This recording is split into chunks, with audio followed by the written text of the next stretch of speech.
رکھنا چاہیے؟ ہاں جی، یہ بھی مسئلہ جو ہے نا بڑا وہ ڈیز کا مسئلہ آتا ہے ہر سال. جی بالکل.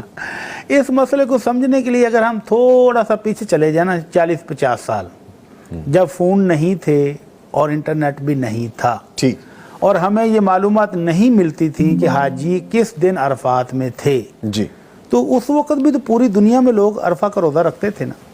اس وقت پر کیسے رکھتے تھے؟ اس وقت بھی ساری دنیا کے لوگ اپنے اپنے چاند کے اعتبار سے جب 9 تاریخ ہوتی تھی تو روزہ عرفہ کا رکھتے تھے. تو اب بھی اسی طرح چلنا چاہیے. اللہ کے نبی صلی اللہ علیہ وسلم کا روزوں کے بارے میں خصوصی حکم یہ ہے کہ صوموا لرؤیتہ وافطروا لرؤیتہ، کہ روزہ رکھو اپنا چاند دیکھ کر اور عید کرو اپنا چاند دیکھ کر.